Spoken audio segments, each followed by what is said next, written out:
Maple syrup was first made by Native Americans and is considered one of the world's oldest sweeteners. This clear liquid is maple tree sap that is hand collected at Indian Creek Nature Center. Volunteers use a hand drill to carve holes into trees. Then a metal spout is tapped into the tree and a bag is placed on the spout to collect the sap. It takes about 40 gallons of sap to make 1 gallon of syrup. That's how much we have to boil it down to get the maple syrup that we all know and love. Then it's also graded based on color. So it may be a little different depending on where in the season you're falling, what the trees are acting like outside, that kind of stuff, just how the season's going kind of affects your color of your maple syrup at the end. So every batch might not be exactly the same. Modern technology makes the boiling process easier.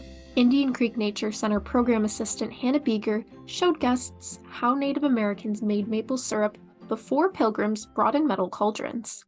Do we think Native Americans had refrigerators to put maple syrup in? No. So it doesn't keep super, super well. So they had to boil it past syrup and turn it into fine sugars.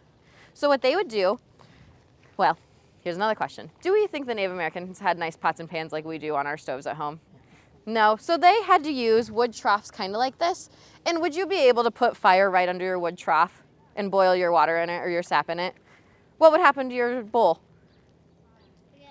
Yeah, it would get hot and catch on fire. So what they would do is they would take a fire over here and they'd put rocks in it and they'd get their rocks super, super warm and hot. And they would grab, we assume, something like this, like these deer antlers, and kind of use them with the really, really hot rocks to pick up a rock and put it in their trough full of sap. And that's how they would boil their sap down all the way to sugar. At Indian Creek, when sap is collected, volunteers load it into a vehicle and take it to the sugar house. The sugar house is home to a wood-fired evaporator. There, the sap is heated to 219 degrees Fahrenheit.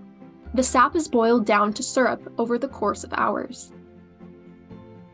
After that, it moves onto a finishing tank and is filtered for any debris or bugs that have stuck around. Then the syrup is bottled and it's ready for eating.